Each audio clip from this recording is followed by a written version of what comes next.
10वीं की तैयारी कर रहे हैं तो ये खबर आपके लिए बेहद अहम है। दरअसल केंद्रीय माध्यमिक शिक्षा बोर्ड ने 2026 से कक्षा 10वीं और की बोर्ड परीक्षाओं के तरीके में बड़ा बदलाव करने का ऐलान कर दिया है। अब छात्रों को परीक्षा में साल में 2 बार बैठने का मौका मिलेगा। इसका उद्देश्य छात्रों पर से दबाव कम करना और उन्हें बेहतर प्रदर्शन का दूसरा मौका देना है। तो सीबीएसई बोर्ड की परीक्षा में कई बदलाव किए गए हैं। अब 2 चरणों में होगी सीबीएसई की परीक्षा। पहला चरण फरवरी में होगा, इसके बाद दूसरा चरण मई में परीक्षा आयोजित की जाएगी।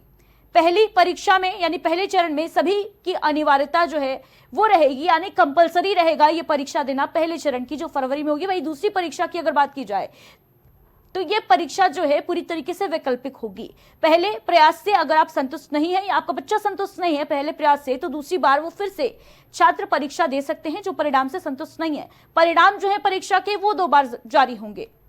तो सीबीएसई बोर्ड की परीक्षा में 10वीं की परीक्षा में ये बेहद बड़े बदलाव करने के ऐलान कर दिए गए हैं। नए नियम के मुताबिक साल में 2 बार परीक्षाएं आयोजित की जाएंगी और दोनों बार बैठने का परीक्षा में मौका दिया जाएगा। हालांकि पहली बार पहले चरण की जो परीक्षा होगी वो सभी के लिए कंपलसरी होगी। उस परीक्षा में हिस्सा लेना, उसका परिणाम भी जारी होगा। वहीं दूसरी बार अगर कोई अपने परिणाम से संतुष्ट नहीं है पहली बार की परीक्षा के परिणाम से, तो वो बच्चा दूसरी बार परीक्षा में बैठ सकता है, दूसरी चरण की परीक्षा में।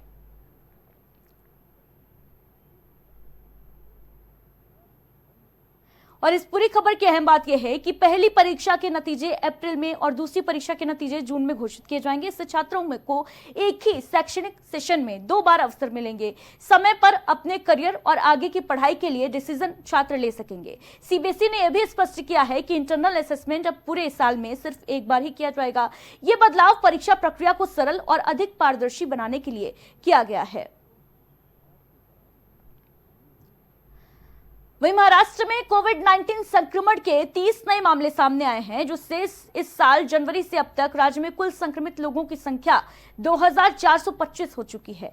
स्वास्थ्य विभाग ने अपने बयान में कहा कि मुंबई में कोविड-19 संक्रमण के 8 नए केस सामने आए। वहीं नागपुर में 5, पूर्वी महाराष्ट्र के चंद्रपुर में 3, छत्रपति संभाजीनगर में 2, पुणे और पुणे ग्रामीण में 1-1, वहीं ठाणे शहर, भिवंडी, नवी मुंबई, कोल्हापुर और अकोला शहर में 1-1 मामले सामने आए। इस बयान में कहा गया कि कोविड-19 संक्रमण से जान गंवाने वाले 33 मरीजों में से 32 को पहले से ही कोई अन्य बीमारी थी।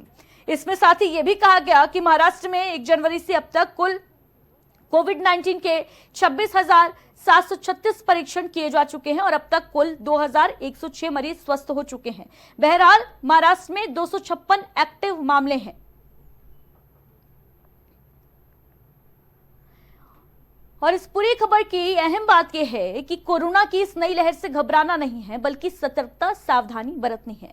क्योंकि आपको याद होगा पहली दूसरी लहर के बाद कोरोना के किसी भी वेरिएंट ने इतनी तबाही नहीं मचाई और स्वास्थ्य विशेषज्ञों का भी यही मानना था कि कोरोना अब हमारी जिंदगी में आम बीमारी की तरह ही रह जाएगा। खबरों में फिलहाल इतना ही। दीजिए इजाजत, नमस्कार।